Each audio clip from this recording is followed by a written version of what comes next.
Good evening, everybody. Tonight, after nearly 100 years of talk and frustration, after decades of trying and a year of sustained effort and debate, the United States Congress finally declared that America's workers and America's families and America's small businesses deserve the security of knowing that here in this country, neither illness nor accident should endanger the dreams they've worked a lifetime to achieve. Tonight, at a time when the pundits said it was no longer possible, we rose above the weight of our politics. We pushed back on the undue influence of special interests. We didn't give in to mistrust or to cynicism or to fear. Instead, we proved that we are still a people capable of doing big things and tackling our biggest challenges. We proved that this government, a government of the people and by the people, still works for the people. I want to thank every member of Congress who stood up tonight with courage and conviction to make health care reform a reality. And I know this wasn't an easy vote for a lot of people, but it was the right vote. I want to thank Speaker Nancy Pelosi for her extraordinary leadership, and Majority Leader Steny Hoyer and Majority Whip Jim Clyburn for their commitment to getting the job done.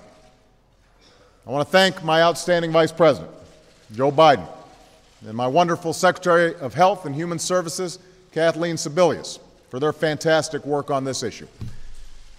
I want to thank the many staffers in Congress and my own incredible staff in the White House, who have worked tirelessly over the past year with Americans of all walks of life to forge a reform package finally worthy of the people we were sent here to serve. Now, today's vote answers the dreams of so many who have fought for this reform. To every unsung American who took the time to sit down and write a letter or type out an email hoping your voice would be heard, it has been heard tonight. To the untold numbers who knocked on doors and made phone calls, who organized and mobilized out of a firm conviction that change in this country comes not from the top down, but from the bottom up, let me reaffirm that conviction. This moment is possible because of you. Most importantly, today's vote answers the prayers of every American who has hoped deeply for something to be done about a health care system that works for insurance companies but not for ordinary people. For most Americans, this debate has never been about abstractions, the fight between right and left, Republican and Democrat. It's always been about something far more personal. It's about every American who knows the shock of opening an envelope to see that their premiums just shot up again when times are already tough enough. It's about every parent who knows the desperation of trying to cover a child with a chronic illness, only to be told no again and again and again.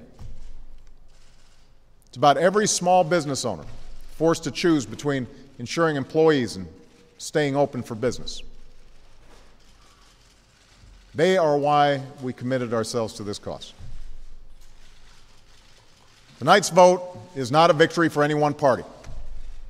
It's a victory for them. It's a victory for the American people.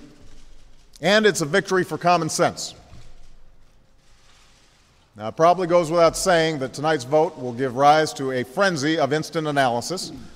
There'll be tallies of Washington winners and losers, predictions about what it means for Democrats and Republicans, for my poll numbers, for my administration.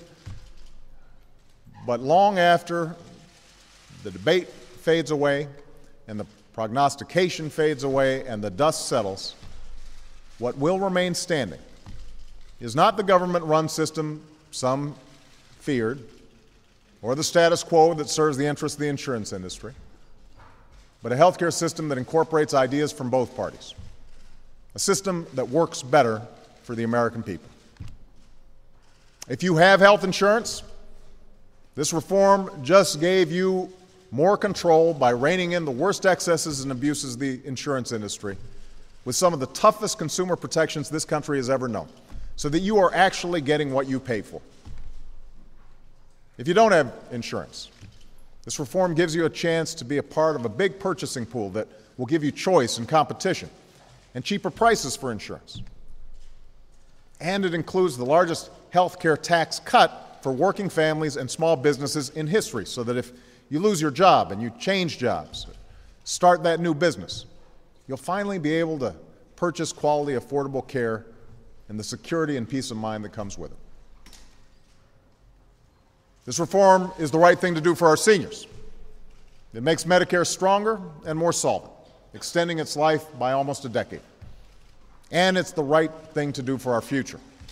It will reduce our deficit by more than $100 billion over the next decade and more than $1 trillion in the decade after that. So this isn't radical reform, but it is major reform.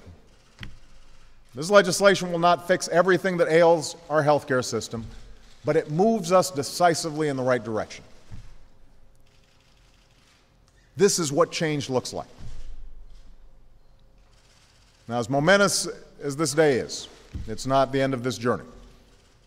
On Tuesday, the Senate will take up revisions to this legislation that the House has embraced.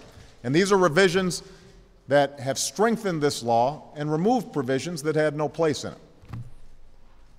Some have predicted another siege of parliamentary maneuvering in order to delay adoption of these improvements. I hope that's not the case. It's time to bring this debate to a close and bring in the hard work of implementing this reform properly on behalf of the American people. This year, and in years to come, we have a solemn responsibility to do it right.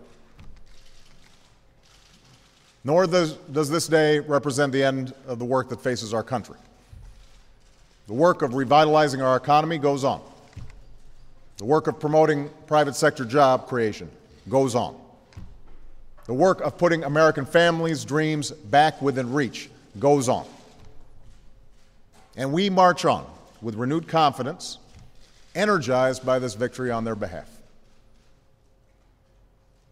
In the end, what this day represents is another stone firmly laid in the foundation of the American dream.